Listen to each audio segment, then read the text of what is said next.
اسی سلسلہ میں آج ہم سورہ مائدہ کی آیت نمبر 7 سے اپنا سبق شروع کریں گے۔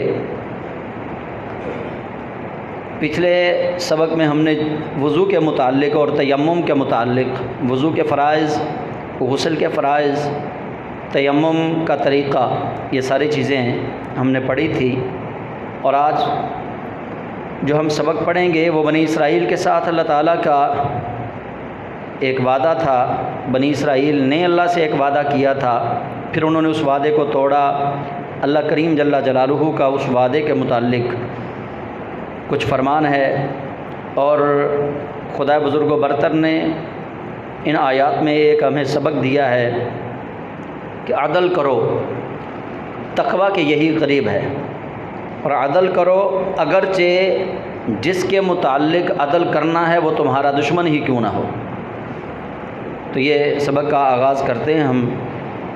اللہ تعالیٰ ارشاد فرماتا ہے، اعوذ باللہ من الشیطان الرجیم، بسم اللہ الرحمن الرحیم، واذکروا نعمت اللہ علیکم ومیثاقہ الذی واثقکم بہ اذ قلتم سمعنا واطعنا واتقوا اللہ ان اللہ علیم بذات الصدور۔ یہ آیت نمبر 7 ہے۔ اللہ رب العزت یہاں نعمت کا ذکر فرما رہا ہے اور نعمت یاد کروا رہا ہے۔ بالخصوص یہ آیت بنی اسرائیل کے لیے ہے کہ وَاذْكُرُوا، یاد کرو نعمت اللہ، اللہ کے اس نعمت کو، علیکم، جو اس نے تم پر کی، وَمِيثَاقَهُ الَّذِي وَاثَقَكُم بِهِ، اور اس وعدے کو یاد کرو، وَاثَقَكُم بِهِ، جس وعدے پر تم نے پختگی کا اظہار کیا تھا کہ ہم اس کو واقعتاً نبھائیں گے، یہ وعدہ ہم نہیں توڑیں گے۔ اذ قلتم، جب تم نے یہ کہا تھا، سمعنا، مولا ہم نے تیرا فرمان سنا، واطعنا، اور ہم نے اطاعت کی، واتقوا اللہ، اور اللہ سے ڈرتے رہو، ان اللہ علیم بذات الصدور، بے شک اللہ دلوں کی باتوں کو جاننے والا ہے۔ اس آیہ کریمہ میں رب ذوالجلال نے ان سے جو وعدہ لیا تھا اور انہوں نے اس وعدے پر پختگی کا اظہار کیا، انہوں نے پھر اس وعدے کو توڑا۔ وعدہ تو انہوں نے یہ کیا کہ اذ قلتم سمعنا واطعنا، مولا جو تو نے کہا ہم نے سنا، اب ہم اس کی اطاعت کریں گے۔ اللہ نے انہیں کیا کہا تھا؟ رب ذوالجلال نے جو حضور کی امت کو کہا وہی ان کو کہا۔ اخلاق، اچھے اعمال، نماز قائم کرنا، زکوٰۃ دینا، حج کرنا، روزے رکھنا، یہ ساری چیزیں بنی اسرائیل والوں کو بھی حکم دیں۔ لیکن یہ کون سا وعدہ تھا جو انہوں نے توڑا؟ وعدہ تو کیا لیکن پھر اس کو توڑا، اور اللہ کریم جل جلالہ نے پھر اس وعدے کی جو مذمت ہے توڑنے کی وہ فرمائی۔ وعدہ یہ تھا کہ جب وہ نبی آخر الزماں آ جائیں گے ہم ان پر غیر مشروط ایمان لائیں گے۔ وعدہ یہ تھا کہ جو بھیجا گیا ہے تمہاری طرف تورات میں، انجیل میں، اس کو جب تم نے پڑھ لیا کہ وہ نبی آخر الزماں تشریف لائیں گے اور وہ کھجوروں کے شہر میں آئیں گے، وعدہ یہ تھا کہ جب وہ آ جائیں گے ہم غیر مشروط ان پر ایمان لے کے آئیں گے۔ لیکن پھر کیا کیا انہوں نے وعدہ توڑ دیا۔ اس وعدے کی پامالی کی اللہ کریم جل جلالہ نے یاد کروا رہا ہے اور فرماتا ہے، واتقوا اللہ، اللہ سے ڈرتے رہو، ان اللہ علیم بذات الصدور، جو تمہارے دلوں میں چھپی باتیں ہیں اللہ وہ بھی جانتا ہے۔ اللہ سے کچھ نہیں چھپا ہوا۔ تم بظاہر تو کہتے ہو کہ ہم ایمان لائے، تم بظاہر کہتے ہو ہم تورات کو مانتے ہیں، بظاہر کہتے ہو ہم انجیل کو مانتے ہیں، لیکن اللہ کو معلوم ہے جو تمہارے دلوں میں ہے۔ ان کو وعدہ خلافی یاد کروا کے اب اگلی بات اللہ مومنین سے کہہ رہا ہے، یا ایھا الذین آمنوا کونوا قوامین للہ شہداء بالقسط۔ یہ آیہ کریمہ انسان کی زندگی کے لیے ایسا لائحہ عمل ہے کہ ہر انسان کو یہ اختیار کرنا چاہیے۔ یا ایھا الذین آمنوا، اے ایمان والو، کونوا، ہو جاؤ، قوامین، کھڑے ہونے والے، مضبوطی کے ساتھ، للہ اللہ کے لیے، شہداء گواہ بن کر، بالقسط انصاف پر، یعنی ہمیشہ عدل اور انصاف کے لیے گواہی دینے والے بن کے کھڑے ہو جاؤ۔ اب یہ لفظ عمومی طور پہ ہے، ہم اس کو گواہی کو بالکل معمولی سا سمجھتے ہیں کہ یہ گواہی ہے، لیکن جب آپ اس کی تفسیر پڑھیں گے تو رونگٹے کھڑے ہو جائیں گے۔ سفارش کرنا یہ بھی گواہی ہے، پیپر چیک کرنا یہ بھی گواہی ہے، کسی کی درخواست کو تبدیل کرنا یہ بھی گواہی ہے، کسی میرٹ پر آئے ہوئے کو ان میرٹ کر دینا یہ بھی گواہی ہے۔ آپ گواہی دے رہے ہیں اپنی، ہر نماز میں، ہر نیک عمل میں گواہی ڈالی جا رہی ہے، لیکن اللہ کریم فرماتا ہے شہداء بالقسط، اس سے پہلے فرمایا للہ، اللہ کے لیے گواہ بننا ہے جب بھی بننا ہے، انصاف کے تقاضوں کو پورے کرتے ہوئے اللہ کے لیے گواہ بننا ہے جب بھی بننا ہے۔ مثال کے طور پہ میرے پاس پیپر آیا، میں بچے کا پیپر چیک کر رہا ہوں، اس نے غلط کویسچن کیا ہوا ہے، آنسر اس کا غلط ہے، میں اس کو ٹھیک کر کے میں اپنی طرف سے لوگوں میں گواہی یہ دے رہا ہوں کہ نہیں اس کا سوال ٹھیک ہے، میں مطلب اس کی گواہی تو دے رہا ہوں، لیکن یہ گواہی انصاف پر مبنی نہیں، یہ گواہی جھوٹ پر مبنی ہے، بے اعتدالی پر مبنی ہے، بے انصافی پر مبنی ہے۔ رب فرماتا ہے جب تم نے گواہی دینی ہے اللہ کے لیے دینی ہے، للہ شہداء بالقسط، کہ ہر گواہی دینے والے پر گواہ اللہ خود ہے۔ ادھر تم گواہ بن رہے ہو، ادھر اللہ کی نظروں سے کچھ اوجھل نہیں ہوا، رب کے سامنے ہے۔ ایک تو اس آیت کے اس حصے میں ہمیں یہ بتا دیا گیا کہ جب گواہی دینی ہے تو پھر پورے وثوق کے ساتھ دینی ہے، پورے ایمان کے ساتھ دینی ہے، پورے عدل اور انصاف کے ساتھ دینی ہے۔ بلکہ میں پڑھ رہا تھا کہ علامہ غلام رسول سعیدی صاحب رحمۃ اللہ علیہ، صاحب تفسیر تبیان القرآن، انہوں نے لکھا کہ غلط میڈیکل سرٹیفکیٹ بنانا یہ بھی گواہی ہے۔ ایک بندہ بیمار نہیں، وہ ڈاکٹر لکھ کے دے رہا ہے سفارش پہ کہ آپ لکھ دیں جی یہ بیمار ہے، تو یہ بھی ناانصافی، یہ بھی عدل کا قتل ہے۔ تو اللہ تعالی ہم سب کو معاف فرمائے، اگر کوئی ایسا گناہ ہم سے سرزد ہوا ہو تو بہرحال گواہی ایک بہت بڑا منصب ہے، گواہ رہنا، اور گواہی دینے کی تلقین کتنی ہے، کہاں کہاں گواہ بننا ہے۔ سب سے بڑی آیت گواہی پر یہی ہے قرآن پاک میں، اور انسان اگر سمجھے تو اس سے بڑھ کے کچھ نہیں ہے کہ اللہ کریم فرما رہا ہے وَلَا يَجْرِمَنَّكُمْ شَنَآنُ قَوْمٍ، وَلَا يَجْرِمَنَّكُمْ، نہ ابھارے تمہیں، شنآن دشمنی، قومن کسی قوم کی، کسی قوم کی دشمنی تمہیں اس بات پر نہ ابھارے، اللہ تعدلوا، کہ تم عدل کا قتل کرو۔ تمہارا مخالف فریق ہے، تمہارا دشمن ہے، یہ نہیں کہ اس کی دشمنی میں آ کے تم کہو کہ اب اس کو پھنسانا ہی پھنسانا ہے، میں نے، یہ میرا دشمن ہے، اب اس سے بدلہ لینا ہے، اب میں غلط گواہی دے کے اس کو میں پھنسا دوں گا۔ جیسے ہمارے تھانے میں، کچہری میں چلتا ہے کہ اگر کسی نے ایک ڈنڈا مارا ہے تو وہاں جا کے لکھوانا جس کے پاس تو AK-47 گن تھی، اگر کسی کے پاس پسٹل تھا تو وہاں گن، جناب یہ تو مشین گن لے کے آیا تھا، اگر کسی نے تھپڑ مارا ہے تو گولی لکھوا دینی ہے۔ دشمنی کے اندر رب ذوالجلال نے دشمنی کے بھی اصول بتائے ہیں۔ رب فرماتا ہے وَلَا يَجْرِمَنَّكُمْ، تمہیں نہ ابھارے، شنآن قوم، کسی قوم کی دشمنی تمہیں اس بات پر نہ ابھارے، علی اللہ تعدلوا، اللہ تعدلوا، کہ تم عدل نہ کر سکو، اس بات پر تمہیں نہ ابھارے کہ تم عدل نہ کر سکو۔ اعدلوا، عدل ہی کرنا، ہوا اقرب للتقوی، یہی تقوی کے قریب ہے۔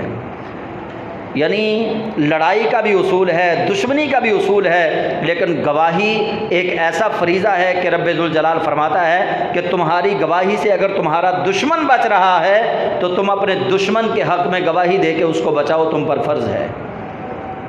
یہ نہیں کہ تمہاری گواہی سے دشمن جو ہے اس کا فائدہ ہو رہا ہے اور تم کہو کہ نہیں میں نے فائدہ نہیں دینا، میں نے اب اس کو جناب پھنسانا ہے۔ اور ایسے لوگ بھی میں نے دیکھے ہیں، زندگی ہے، تلخ تجربات بھی ہوتے ہیں، آپ احباب بھی دیکھتے ہیں کہ بہت سارے ایسے مقدمات، بلکہ 99% ایسی لڑائیاں اور جھگڑے اور مقدمات ہیں جن میں بندہ وہاں پہ موجود ہی نہیں ہوتا، اس کو گواہ بنا لیا جاتا ہے اور وہاں لے جاتے ہیں، اور ہم اس کو کھیل تماشا سمجھتے ہیں، حالانکہ یہ اتنا بڑا جرم ہے کہ رب ذوالجلال نے یہاں بڑی ایک خبر والی بات کہہ دی۔ اللہ فرماتا ہے واتقوا اللہ، اللہ سے ڈرو، ان اللہ خبیر بما تعملون، اللہ تمہارے سب کاموں کی خبر رکھتا ہے۔ یہاں تو ہم کسی کو پھنسا لیں گے جھوٹی گواہی دے کے، لیکن وہاں کیا بنے گا اللہ کو تو معلوم ہے۔ اس لیے رب ذوالجلال فرماتا ہے اعدلوا هو اقرب للتقوی، عدل کرو، یہی خوف خدا کے زیادہ قریب ہے، کہ یہ نہ ہو کہ ہم کسی کی دشمنی میں غلط گواہی ڈال دیں، غلط فیصلہ کر دیں، عدل کا قتل عام کر دیں۔ اللہ فرماتا ہے وعد اللہ الذین آمنوا، اللہ نے مومنوں سے وعدہ کیا ہے، اللہ نے مومنوں سے وعدہ کیا ہے۔ اللہ محتاج نہیں ہے مومنوں کا کہ اللہ ہم سے وعدے کرتا پھرے، لیکن یہ تسلی کے لیے، تشفی کے لیے، رحمت کے لیے، ہمیں پیار بتانے کے لیے کہ میں تم سے اتنا پیار کرتا ہوں۔ جیسے یہ اللہ کے ساتھ مثال نہیں ہے، ہم اس کو اگر سمجھیں تو یوں سمجھ آ جائے گا کہ باپ بھی اپنے بچوں سے وعدہ کرتا ہے کہ تم اگر یہ اچھا کام کرو گے تو یہ انعام ملے گا، میں وعدہ کرتا ہوں تم سے، تم اگر یہ کرو گے تو میں تمہیں یہ انعام دوں گا۔ تو رب ذوالجلال بھی اپنے بندوں سے وعدہ فرما رہا ہے، رحمت شفقت اللہ بتلا رہا ہے۔ رب فرماتا وعد اللہ نے وعدہ کیا الذین آمنوا، ان لوگوں سے جو ایمان لائے، وعملوا الصالحات، اور اس کے بعد نیک اور صالح عمل کیے۔ کس چیز کا وعدہ کیا ہے؟ لہم مغفرۃ واجر عظیم، کہ اللہ انہیں مغفرت بھی عطا کرے گا اور اجر عظیم بھی عطا کرے گا، انہیں بہت بڑا اجر نہیں صرف، بہت عظیم اجر، یہ وعدہ ہے نیک اور صالح اعمال کرنے پہ۔ اور کافروں کے لیے کیا ہے؟ والذین کفروا، اور جن لوگوں نے کفر کیا، انکار کر دیا، وکذبوا، اور جھٹلا دیا، بآیاتنا، ہماری آیات کو، اولئک اصحاب الجحیم، وہ دوزخی ہیں، وہ جہنمی ہیں۔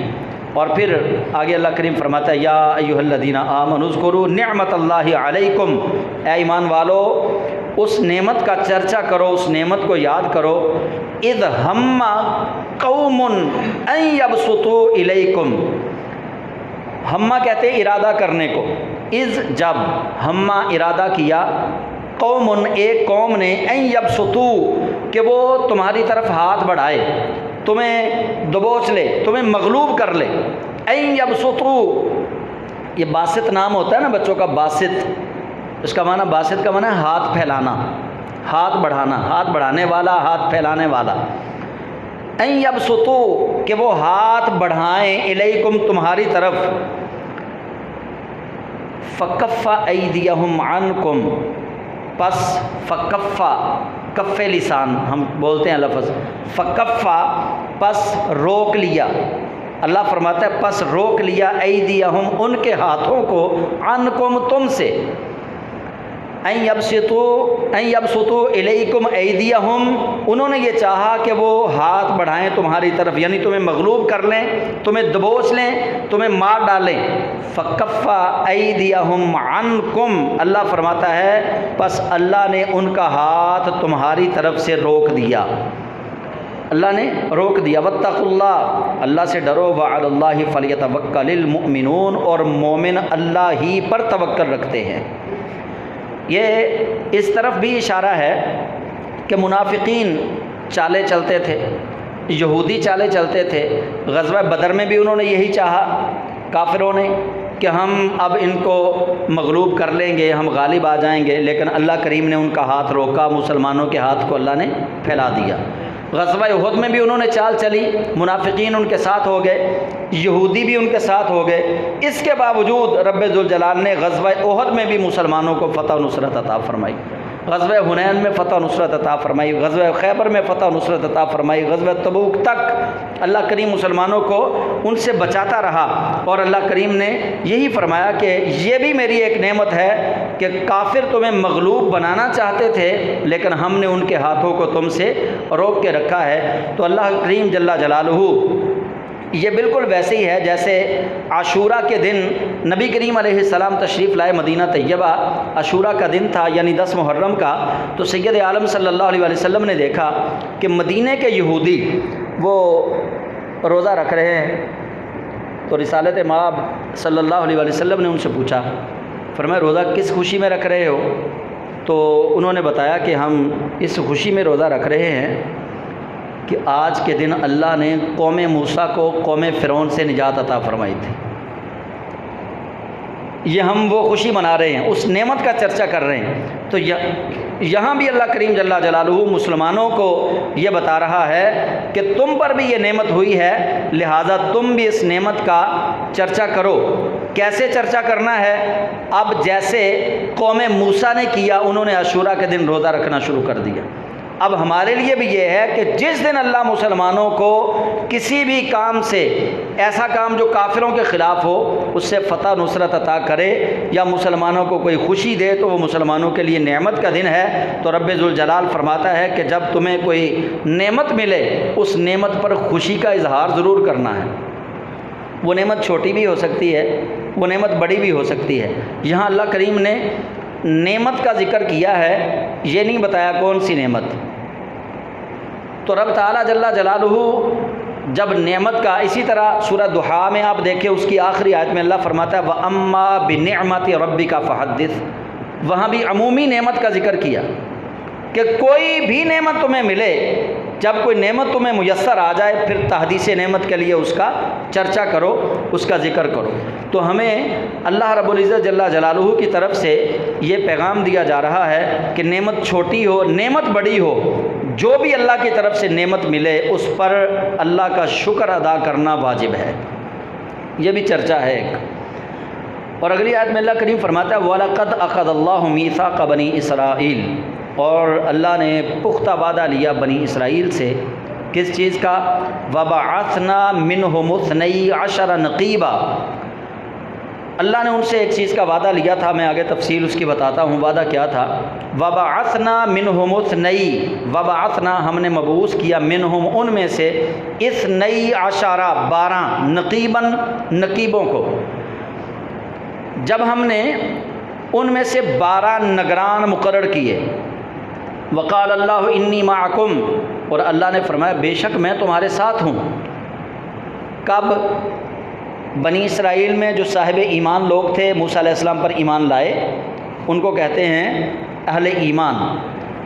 اللہ نے فرمایا انی معکم، ان 12 نگرانوں کو فرمایا انی معکم، 12 قبیلے تھے، ایک ایک نگران مقرر کیا۔ اللہ نے ان سے کہا انی معکم، بے شک میں تمہارے ساتھ ہوں، ساتھ ہی شرط بھی لگا دی۔ کب؟ فرمایا لئن اقمتم الصلاۃ، اگر تم نماز ادا کرو تو، وآتیتم الزکاۃ، اگر تم زکوٰۃ ادا کرو تو، وآمنتم برسلی، اگر تم میرے رسولوں پر ایمان لاؤ تو، وعزرتموہم، اگر تم میرے رسولوں کی تعظیم کے ساتھ ان کی مدد کرو تو، وأقرضتم اللہ قرضا حسنا، اور اگر میں تمہارے ساتھ ہوں اگر تم مجھے قرض حسنہ دو، اگر تم قرض حسنہ دو تو تمہارے ساتھ ہوں۔ جب تم یہ کام کرو گے تو اللہ فرماتا ہے لَأُكَفِّرَنَّ عَنْكُمْ سَيِّئَاتِكُمْ، البتہ میں ضرور پھر مٹا دوں گا تمہارے سارے گناہ، وَلَأُدْخِلَنَّكُمْ جَنَّاتٍ تَجْرِي مِن تَحْتِهَا الْأَنْهَارُ، اور البتہ میں ضرور داخل کروں گا تمہیں پھر ان جنتوں میں جن کے نیچے نہریں جاری ہیں۔ یہ ان 12 نقیبوں سے اللہ نے بات کی جو موسیٰ علیہ السلام کی قوم میں تھے۔ اچھا وہ 12 نقیب، ان سے وعدہ کیا تھا؟ اللہ نے ان سے کیا وعدہ لیا؟ ان کو موسیٰ علیہ السلام نے بھیجا قوم جبابرہ کی طرف، قوم جبارین بھی کہتے ہیں اس کو۔ فرمایا کہ ان کے حال تو دیکھ کے آؤ کیسے، ہم نے ان سے جہاد کرنا لڑنا ہے۔ تو یہ 12 نقیب ان کی طرف گئے، جاسوس بن کے، موسیٰ علیہ السلام کے جاسوس بن کے قوم جبارین کا جائزہ لینے کے لیے گئے۔ جب وہاں پہنچے نا تو ان کی ملاقات راستے میں عوج بن عنق سے ہو گئی، جو اتنا لمبا تھا کہ اس نے 12 کے 12 ہی اٹھائے، اپنے نیفے کے اندر اس نے ان سب کو پڑوس لیا۔ 12 نقیبوں کو اٹھا کے اپنے نیفے میں دے دیے سارے۔ عوج بن عنق نے، آج نام اس کا بتایا گیا ہے، آج، عین الف آ جیم۔ 12 نقیب اٹھائے اپنے نیفے میں دے لیے، گھر گیا، جا کے ان کو نیفے سے نکال کے زمین پہ پھینکا۔ اپنی بیوی سے کہنے لگا کہ بتا اب کیا کریں، جلا دیں ان کو، مار دیں؟ وہ کہنے لگی مارو نا، ایسے تمہارا پتہ نہیں چلے گا پچھلوں کو کہ قوم جبارین کتنی ڈاڈی قوم ہے، پھر تو پتہ ہی نہیں چلے گا اگر ان کو مار دیا۔ ان کو چھوڑ دو، ان کو جانے دو۔ ان کے دلوں میں اب جو ڈر پیدا ہو گیا ہے نا، یہ باقیوں کے دلوں میں بھی جا کے ڈر پیدا کریں گے۔ ان کو چھوڑ دو۔ چھوڑ تو دیا، لیکن جب وہ تھوڑا آبادی سے باہر آئے، سب نے آپس میں بھی وعدہ کیا اور اللہ سے بھی وعدہ کیا کہ ہم یہ والا معاملہ قوم کو جا کے نہیں بتائیں گے، ورنہ قوم بزدل ہو جائے گی۔ اگر ہم نے یہ بتا دیا نا کہ وہ اتنے لمبے لمبے ہیں، دراز قد ہیں اور اتنے طاقتور ہیں کہ ایک بندے نے ایک ہاتھ سے 12 کو اٹھایا اور اٹھا کر اپنے نیفے میں دے دیا، اگر ہم نے یہ بتا دیا تو قوم تو بڑی بزدل ہو جائے گی۔ ہم کیا کریں گے؟ وعدہ کر لیا آپس میں۔ یہاں وعدہ کیا، موسیٰ علیہ السلام کو جا کے بتایا تو موسیٰ علیہ السلام نے ان سے پھر وعدہ لیا۔ یہاں انہوں نے خود وعدہ کیا تھا، پھر انہوں نے جا کے موسیٰ علیہ السلام کو یہ بات بتائی۔ موسیٰ علیہ السلام نے ان سے لیا وعدہ، فرمایا وعدہ کرو کہ تم یہ بات قوم کو نہیں بتاؤ گے۔ اگر یہ بات ان کو پتہ چل گئی تو وہ کوئی جہاد کے لیے تیار نہیں ہوگا۔ ان میں سے صرف 2 تھے جو وعدے پر قائم رہے، باقی سب نے جا کے قوم کو بتا دیا، اور پھر قوم ساری ڈر گئی۔ انہوں نے کہا موسیٰ اب تو اور تیرا خدا ہی جنگ لڑنے جائے گا، ہم نہیں جائیں گے۔ یہ اس وعدے کی بات ہے کہ وَلَقَدْ أَخَذَ اللَّهُ مِيثَاقَ بَنِي إِسْرَائِيلَ، اور بے شک اللہ نے بنو اسرائیل سے پختہ وعدہ لیا۔ یہ اس وعدے کی بات ہے۔ فَمَنْ كَفَرَ، اب جو پھرے، پس جس نے انکار کیا، بعد ذَلِكَ، اس کے بعد، منکم، تم میں سے، فقد ضل السبیل، پس تحقیق وہ گمراہی کے راستے پر چلا گیا، وہ پھر صحیح راستے پر نہ رہا۔ فبما نقضہم میثاقہم، پس جس نے توڑا ان میں سے، میثاقہم، اپنا عہد کیا ہو، وہ وعدہ جنہوں نے توڑا، ان کے لیے کیا ہے؟ لعناہم، اللہ فرماتا ہم ان پر لعنت بھیجتے ہیں، ہم ان پر لعنت بھیجتے ہیں۔ وجعلنا، اور ہم نے بنا دیا، قلوبہم، ان کے دلوں کو، قاسیۃً، بہت سخت، پتھر کی طرح ان کو سخت کر دیا۔ اس آیت کے ضمن میں مفسرین لکھتے ہیں کہ وعدہ توڑنے والا بندہ، اگر کوئی بندہ اپنی عادت بنا لے، وعدہ کرے توڑ دے، وعدہ کرے توڑ دے، اللہ کریم اس کا دل سخت کر دیتا ہے، پھر اس کے دل میں نرمی پیدا نہیں ہو سکتی۔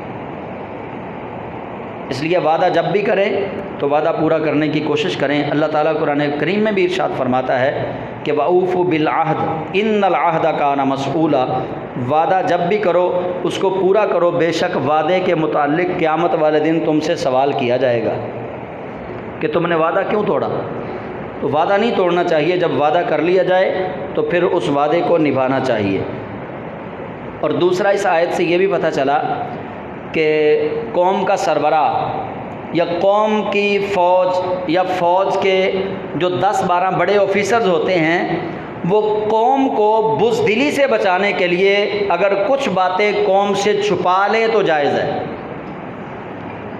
فوج کے سربراہان جو بڑے آفیسر ہوتے ہیں، جنہوں نے فیصلہ کرنا ہوتا ہے، جو ہائی کمان ہے، جو مطلب کمانڈرز ہوتے ہیں، اگر وہ قوم کو بزدلی سے بچانے کے لیے کچھ باتیں قوم سے چھپا لیں کہ قوم بزدل نہ بنے، تو یہ جائز ہے ان کے لیے، یہ جھوٹ میں یا دھوکہ میں شمار نہیں ہوگا۔ اگر فوجی سربراہان کچھ باتیں قوم سے چھپاتے ہیں تو یہ جھوٹ اور دغا میں شامل نہیں ہوں گی، کیونکہ اللہ کے قرآن سے نص سے یہ بات ثابت ہوئی ہے کہ قوم کو ایسی بات بتانے سے گریز کیا جائے جس کے ساتھ قوم بزدل ہو جائے اور کفار کے مقابلے میں نہ نکلے، ایسی باتیں قوم کو نہ بتائی جائے۔ یحرفون الکلمہ عن مواضعہ، ایک تو انہوں نے یہ قصور کیا کہ وعدہ توڑ دیا اور جا کر قوم کو بتا دیا، دوسرا انہوں نے یہ جرم کیا یحرفون الکلمہ عن مواضعہ، وہ تحریف کرتے تھے کلام اللہ میں اس کی اصل جگہ سے، اس کو پھیر دیتے تھے۔ یہ تحریف والا جو ہے نا، اس کے ضمن میں تمام مفسرین لکھتے ہیں کہ وہ تحریف کہاں کرتے تھے؟ نماز والے مسئلے میں، نماز والے مسئلے کو بدلتے تھے؟ نہیں۔ زکوٰۃ والے مسئلے کو بدلتے تھے؟ بالکل نہیں۔ حج والے روزے والے مسئلے کو بدلتے تھے؟ بالکل نہیں۔ قتل والے مسئلے کو بدلتے تھے؟ بالکل نہیں۔ انہوں نے بدلا کیا ہے؟ انہوں نے بدلا ہے شان مصطفیٰ کو، عظمت مصطفیٰ کو، رفعت مصطفیٰ کو۔ تورات کے اندر، انجیل کے اندر، زبور کے اندر جس جس جگہ پہ اللہ کے محبوب کریم علیہ السلام کی صفات لکھی ہوئی تھی، انہوں نے ان صفات کو مٹا دیا، ان کے اندر رد و بدل کر دیا۔ یہ بنی اسرائیل کا جرم اللہ نے ایک بار قرآن میں ذکر نہیں کیا، بلکہ بار بار اللہ کریم نے ان کا یہ جرم ذکر کیا ہے۔ یہ جرم ہے بہت بڑا کہ اس کے محبوب کریم علیہ السلام کی صفات کو وہ اصل جگہ سے ہٹاتے تھے۔ وَنَسُوا، اور انہوں نے بھلا دیا، حظًا، زیادہ حصہ، مما ذکروا بہ، جو ہم نے ان کی طرف ہدایت بھیجی تھی اس کا زیادہ حصہ انہوں نے ختم کر دیا، اس کو بھلا دیا۔ ولا تزال، ہمیشہ، ولا تزال اس کا معنی ہوتا ہے ہمیشہ، یہاں لام الف لا کا مطلب نہیں، ٹھیک ہے، ہمیشہ اس کا معنی نہ ختم ہونے والا۔ جیسے اللہ تعالیٰ کو ہم کہتے ہیں رب لم یزل، لم یزل کا مطلب بھی یہی ہے، ہمیشہ ہمیشہ ہمیشہ رہنے والا، ہمیشہ سے ہے اور ہمیشہ رہنے والا۔ ہم ازل کا لفظ بھی بولتے ہیں، ازل سے لے کے ابد تک، تو یہ لا تزال ازل سے ہی ہے۔ ولا تزالو، اور ہمیشہ تطلع، اطلاع ہو جاتی ہے آپ کو، یہ نبی کریم صلی اللہ علیہ وسلم کے لیے اللہ تعالیٰ فرما رہا ہے، اور ہمیشہ آپ مطلع ہوتے رہیں گے علی خائنۃ منہم، ان کی خیانتوں پر۔ اے محبوب، آپ ان کی خیانتوں پر مطلع ہوتے رہیں گے، الا قلیلا منہم، مگر ان میں سے تھوڑے ایسے ہوں گے جو خیانت نہیں کریں گے۔ یہ حضرت عبداللہ بن سلام جو تھے، ان کا جو قبیلہ تھا نا، بنو نزیر، بنو قینقاع، یہ یہودیوں کے جو قبیلے تھے، یہ تین قبیلے تھے، نبی کریم، بنو ثقیف، نبی کریم صلی اللہ علیہ وسلم کے ساتھ ان کا معاہدہ ہوا تھا کہ ہم، جس کو میثاق مدینہ کہتے ہیں، جب کوئی دشمن باہر سے حملہ کرے گا تو ہم آپ مدینے والوں کے ساتھ ہوں گے، ہیں ہم یہودی لیکن ساتھ ہم مسلمانوں کا دیں گے تاکہ باہر سے آنے والا مدینے پہ قبضہ نہ کر سکے۔ لیکن انہوں نے توڑ دیا اس عہد کو۔ حضرت عبداللہ بن سلام رضی اللہ تعالیٰ عنہ، انہوں نے ان لوگوں کو چھوڑ دیا، ان کے قبیلے والوں نے وعدہ توڑا، عبداللہ بن سلام نے اپنے قبیلے والوں کو چھوڑا، رسول کریم علیہ السلام کی بارگاہ میں آگے اسلام قبول کر لیا۔ تو اللہ کریم جل جلالہ فرما رہا ہے وَلَا تَزَالُ تَطَّلِعُ، اے محبوب ہمیشہ آپ کو اطلاع ملتی رہے گی، ہمیشہ آپ مطلع رہیں گے علی خائنۃ منہم، ان کی خیانتوں پر، الا قلیلا منہم، مگر تھوڑے ہیں، چند لوگ جو خیانت نہیں کریں گے۔ اچھا، جب انہوں نے خیانت کر دی نا، وہ یہودیوں نے مشرکین کا ساتھ دے دیا، اب نبی کریم علیہ السلام کو بڑا غصہ تھا۔ حضور سید عالم صلی اللہ علیہ وسلم صحابہ سے رائے لے رہے تھے کہ اب ان کا کیا کریں، انہوں نے وعدہ توڑا ہے، میثاق مدینہ توڑ ڈالا۔ صحابہ مختلف آراء پیش کر رہے تھے۔ اب دیکھیے محبوب کریم صلی اللہ علیہ وسلم کو اللہ نے کیسا عظیم الشان رتبہ دیا ہے۔ نبی کریم علیہ السلام کو بھی غصہ تھا، صحابہ کو بھی غصہ تھا کہ یہودیوں نے وعدہ خلافی کی ہے۔ اللہ فرماتا ہے فاعف عنہم، چل محبوب معاف کر دے۔ خود نہیں کہا کہ محبوب میں نے معاف کر دیا، فغفر اللہ لہ، یہ نہیں کہا کہ اللہ نے اس قبیلے کو معاف کر دیا، فغفر اللہ لہم، محبوب اللہ نے ان کو معاف کر دیا ہے، فاعف عنہم، آپ بھی معاف کر دیں، نہیں، فرمایا فاعف عنہم، محبوب چلو آپ ان کو معاف کر دو، وصفح، درگزر کرو، چھوڑ دیں، درگزر کریں، ان اللہ یحب المحسنین، بے شک اللہ احسان کرنے والوں کو پسند فرماتا ہے۔ پھر نبی کریم علیہ السلام نے کیا کیا، حضور نے ان یہودیوں کو بلایا، فرمایا تمہاری سزا میں نے تو کچھ اور سوچی تھی، لیکن اب اللہ نے کہا ہے محبوب معاف کر دے، تو اب میں تمہیں بس یہ کہتا ہوں کہ دفع ہو جاؤ، مدینے سے نکل جاؤ۔ ان کو بس جلا وطن کر دیا، پھر کہا کچھ نہیں، اور نہیں کچھ بھی کہا، ورنہ ان کی سزا آپ سمجھتے ہیں غدار کی سزا موت ہے۔ تو نبی کریم علیہ السلام کو غصہ بہت تھا ان پہ، لیکن رسالت مآب صلی اللہ علیہ وسلم کو جب غصہ میں دیکھا، جلال میں دیکھا محبوب کریم علیہ السلام کو، پھر اللہ نے فرمایا فاعف عنہم وصفح، محبوب چلیں ان کو معاف کر دیں، درگزر فرمائیں۔ پتہ چلا کہ امام احمد رضا نے بالکل کھرا 100% تول کے انہوں نے شعر لکھا ہے کہ خدا کی رضا چاہتے ہیں دو عالم، خدا چاہتا ہے رضا محمد، خدا کی رضا چاہتے ہیں دو عالم، خدا چاہتا ہے رضا محمد صلی اللہ علیہ وآلہ وسلم، کہ اللہ محبوب کریم علیہ السلام کو راضی بھی رکھنا چاہتا تھا، محبوب کریم علیہ السلام کو جلال سے بچانا بھی چاہتا تھا۔ فرمایا فاعف عنہم وصفح، محبوب چلو اب ان کو معاف کر دو، سزا تو بڑی ہے لیکن آپ معاف کر دیں، ہے نا؟ یہ بہت بڑا مقام ہے، بہت بڑا رتبہ، اگر کوئی سمجھے اس کو، تو اگر کوئی اس کو سمجھے تو بہت بڑا رتبہ ہے۔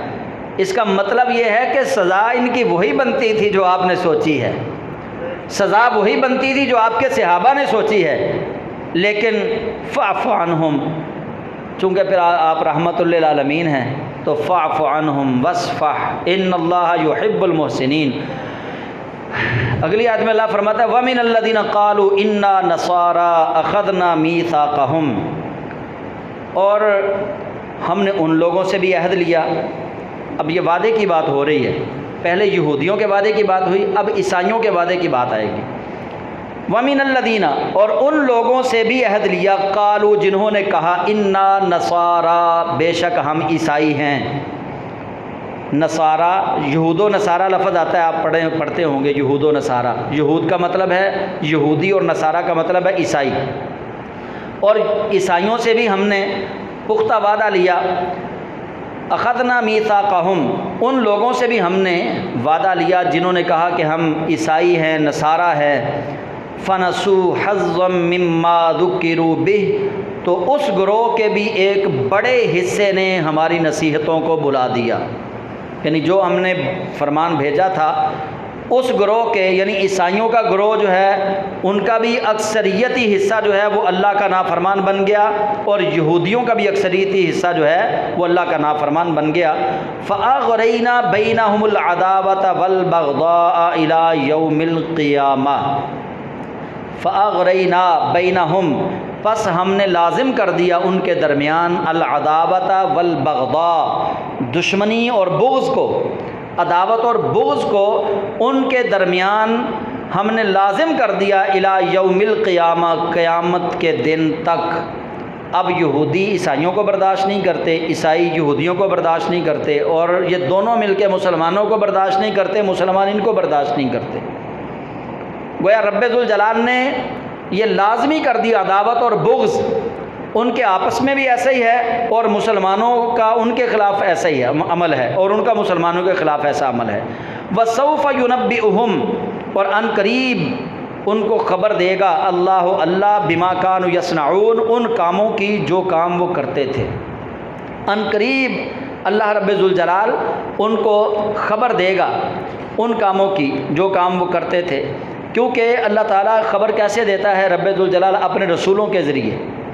یا قیامت کا دن ہوگا تو اللہ رب العزت جل جلالہ بندے کی زبان کو بند کرے گا، یوم نختم علی افواہہم، منہ کے اوپر مور لگ جائے گی، وتکلمنا ایدیہم وتشہد ارجلہم بما کانوا یکسبون۔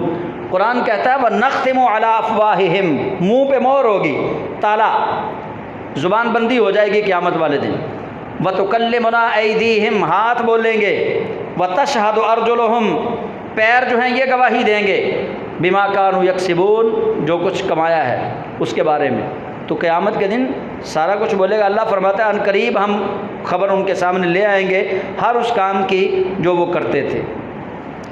اور آیت نمبر 15 میں اللہ کریم فرماتا ہے یا اہل الکتاب، اے اہل کتاب، قد جاءکم رسولنا یبین لکم کثیرا مما کنتم تخفون من الکتاب ویعفو عن کثیر۔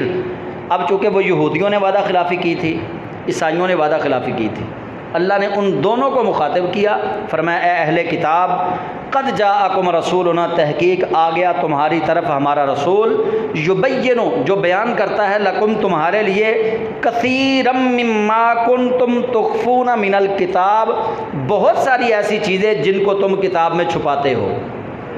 وہ رسول جن باتوں کو تم چھپاتے ہو وہ رسول تم پر ظاہر کرتا ہے ساری باتوں کو۔ اور دوسرا پتہ ہے وہ رسول کیا کرتا ہے؟ وَيَعْفُو عَن كَثِيرٍ، وہ تمہاری بہت ساری غلطیوں سے معافی عطا فرماتا ہے۔ وَيَعْفُو عَن كَثِيرٍ، اور تمہاری بہت ساری باتوں پر تمہیں معافی عطا فرماتا ہے، درگزر فرماتا ہے۔ قد جاءکم من اللہ نور وکتاب مبین، تحقیق آیا تمہاری طرف اللہ کی طرف سے نور اور روشن کتاب۔ یہ آیت نمبر 15 ہے سورہ مائدہ کی۔ یہ آیت جب نازل ہوئی کہ یا اے اہل کتاب، تحقیق تمہارے پاس ایسا رسول آ گیا ہے کہ جو باتیں تم چھپاتے ہو وہ ظاہر کرتا ہے، اور نبی کریم صلی اللہ علیہ وسلم چونکہ اللہ کے شاگرد ہیں، اور شاگرد کی جو عظمت ہوتی ہے وہ استاد کی عظمت کی دلالت، استاد کی عظمت پر دلالت کرتی ہے۔ جتنا شاگرد بہترین مناظر ہوگا اتنا ہی اس کے استاد کی طرف اشارہ ہے کہ استاد نے اچھا تیار کیا ہے اس کو۔ تو نبی کریم صلی اللہ علیہ وسلم آپ چونکہ ڈائریکٹ شاگرد ہیں باری تعالیٰ جل جلالہ کے، صحابی کھڑے ہوئے، نام تھا عبداللہ، انہوں نے کہا یا رسول اللہ، لوگ مجھے حرامی کہتے ہیں، لوگ کہتے ہیں تو اپنے اصلی باپ کا نہیں ہے، تو حرامی بچہ ہے۔ تو یا رسول اللہ مجھے گالیاں دیتے ہیں جب بھی کسی کے ساتھ کوئی مسئلہ بنتا ہے۔ من ابی یا رسول اللہ، آقا بتائیے میرا باپ کون ہے؟ اب یہ اتنا مشکل سوال تھا، صحابہ حضرت عبداللہ کی طرف دیکھنا شروع ہو گئے کہ یہ کیسا انسان ہے، اس نے سوال کیسا کر دیا رسول کریم علیہ السلام سے کہ میرا باپ کون ہے۔ نبی کریم صلی اللہ علیہ وسلم نے دوسرے ہی لمحے جواب دیا، ابا کا حذافہ، تیرا باپ حذافہ ہی ہے، یعنی تو حلالی ہے، حرامی نہیں ہے۔ تو یہ حضرت عبداللہ بھاگے وہاں سے، گھر اپنی والدہ کے پاس گئے، کہنے لگے ماں تجھے مبارک ہو، نبی کریم رؤوف الرحیم صلی اللہ علیہ وسلم نے آج مجھے بشارت دے دی ہے کہ میں حلالی ہوں۔ لوگ جو مجھ پہ تان و تشنیع کرتے ہیں، مجھے غلط بات کہتے ہیں، لوگ سارے جھوٹ بولتے ہیں، آج مجھے یقین ہو گیا کہ میں حلالی ہوں، ماں تجھے بھی مبارک ہو۔ ان کی والدہ غصہ ہوئیں، کہنے لگی بیٹا زمانہ جاہلیت میں اگر مجھ سے کوئی غلطی ہوئی ہوتی تو نے کیوں رسول کریم سے پوچھا جا کے؟ اگر زمانہ جاہلیت میں کوئی ایسا کام ہو گیا ہوتا تو کیا بنتا، آج سارے زمانے کے سامنے تیری ماں رسوا ہو جاتی۔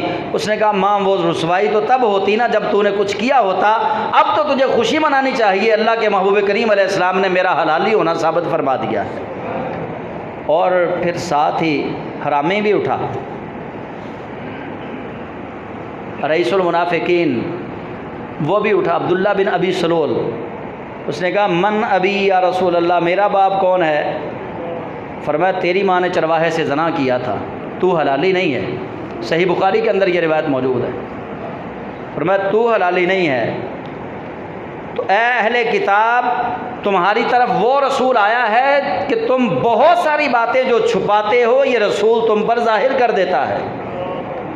قد جاءکم من اللہ نور وکتاب مبین، اور تحقیق تمہاری طرف نور آیا اور روشن کتاب آ گئی۔ اب یہاں پہ دو باتیں ذکر ہیں، ایک تو نور اور کتاب مبین۔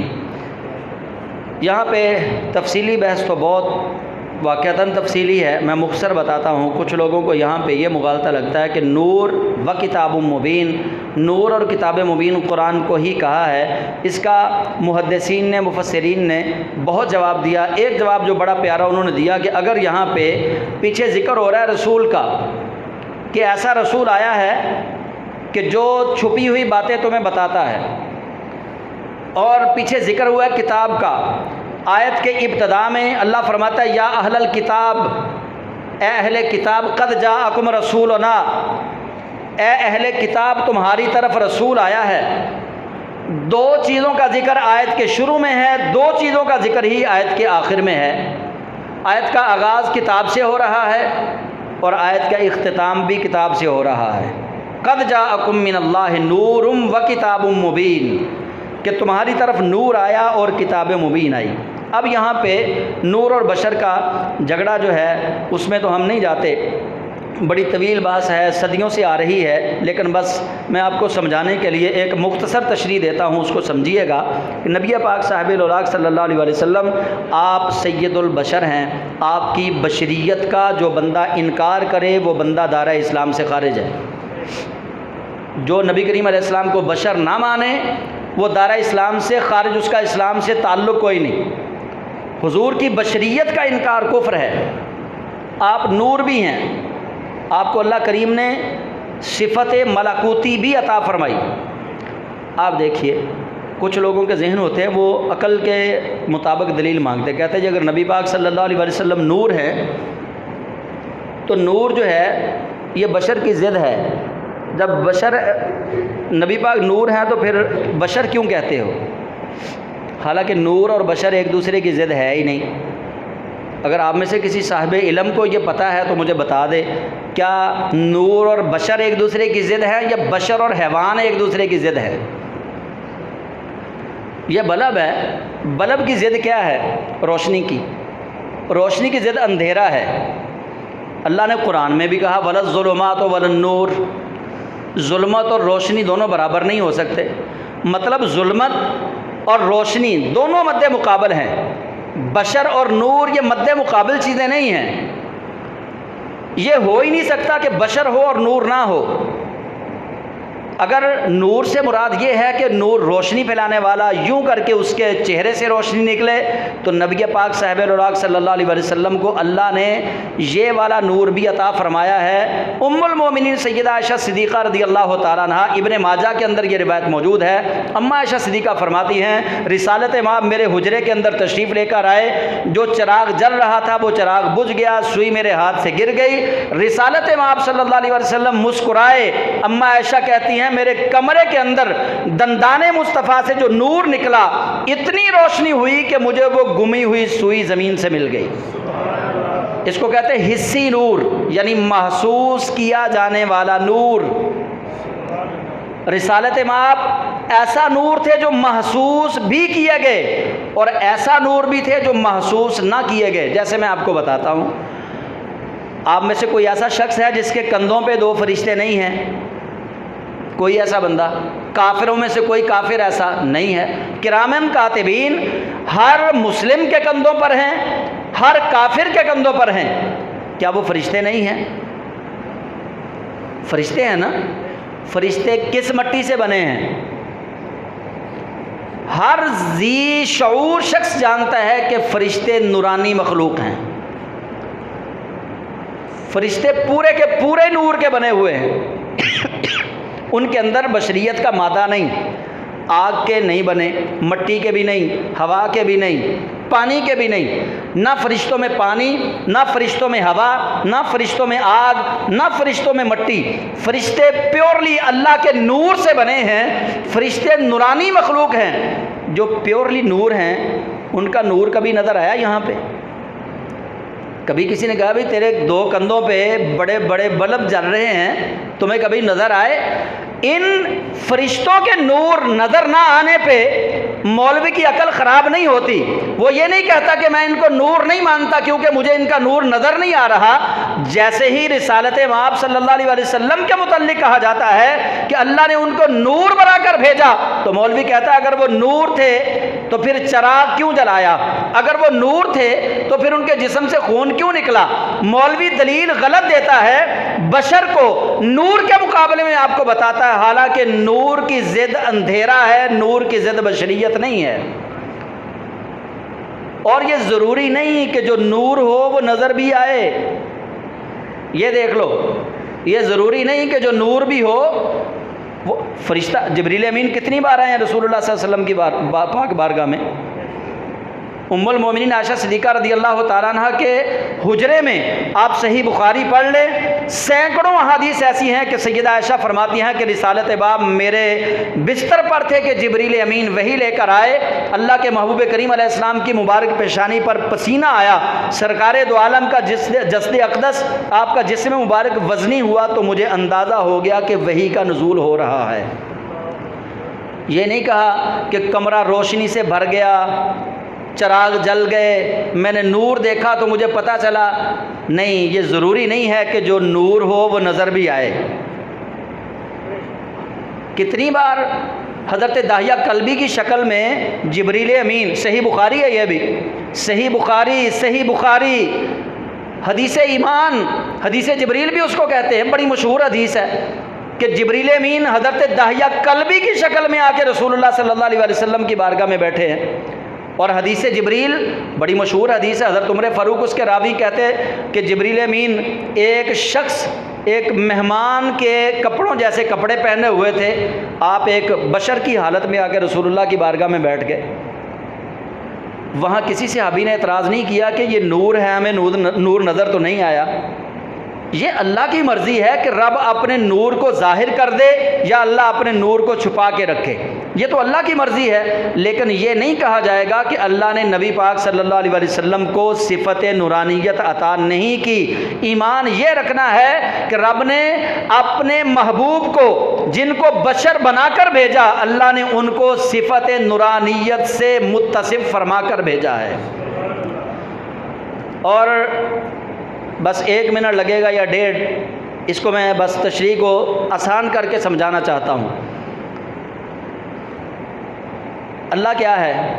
نور، سارے بول دیں تاکہ یہ سبق یاد ہو جائے، بھولنے والا سبق نہیں۔ آگے ربیع الاول آنے والا ہے، آپ سے پھر سوال شروع ہو جانے ہیں کہ نور ہے تو میلاد کیوں مناتے ہو؟ یہ ضروری نہیں ہے کہ نبی کریم صلی اللہ علیہ وسلم نور ہوں تو میلاد نہ منایا جائے۔ اللہ کیا ہے؟ اونچی بول دیں سارے، اللہ کا کلام کیا ہے؟ نور۔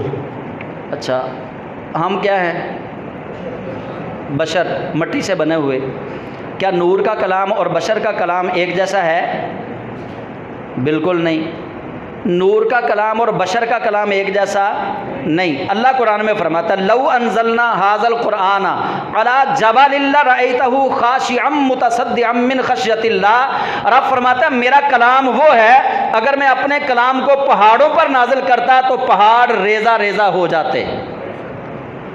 اللہ کا کلام اتنا وزنی ہے کہ اگر پہاڑوں پر نازل کرتا تو پہاڑ ریزہ ریزہ ہو جاتے۔ جب اللہ کے کلام کا وزن پہاڑوں سے نہیں اٹھایا گیا تو انسان اٹھا سکتا تھا؟ یقیناً نہیں۔ اب اللہ کا کلام کیا ہے؟ اللہ کا کلام، اللہ نور ہے تو کلام بھی نور، ہم بشر ہیں تو ہمارا کلام بھی بشروں والا۔ اللہ قرآن کریم میں فرماتا ہے، آیت کا ترجمہ سن لیں، رب فرماتا ہے اگر زمین پر بسنے والے فرشتے ہوتے، اگر زمین پر بسنے والے فرشتے ہوتے تو ہم نبی بھی فرشتہ ہی نازل کرتے۔ مطلب یہ ہے اللہ کا کہنے کا کہ اگر تمہارا کلام نور والا ہوتا تو ہم نبی بھی وہ نور فرشتہ ہی بھیجتے نا، کیونکہ نور نے نور کے کلام کو سمجھنا تھا، بشر تو نور کے کلام کو سمجھ نہیں سکتا۔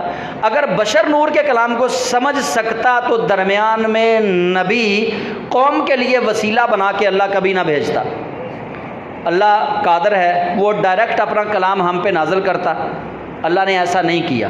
اب سمجھیے، اللہ ہے نور، اب نور کا کلام سمجھنے کے لیے نور ہونا چاہیے تھا، اور بشروں کو سمجھانے کے لیے نور کا کلام بشروں کو سمجھانے کے لیے بشر ہونا چاہیے تھا۔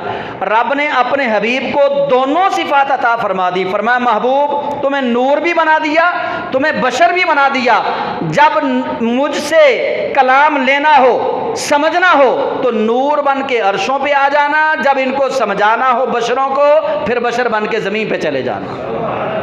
یعنی نورانیت بھی عطا کر دی کہ میرا کلام سمجھ سکو، اور بشریت اس لیے دی کہ میرا کلام سمجھ کے بشروں کو سمجھا سکو۔ اسی لیے ہم رسول کریم صلی اللہ علیہ وسلم کو بشر بھی مانتے ہیں اور آپ کو نور بھی مانتے ہیں، نہ بشر مانے بغیر گزارا ہے نہ نور مانے بغیر گزارا ہے۔ تو اللہ تعالی ہم سب کو قرآن کریم کو صحیح معنوں میں سمجھنے کی توفیق عطا فرمائے۔ آمین۔ وآخر دعوانا ان الحمد للہ رب العالمین۔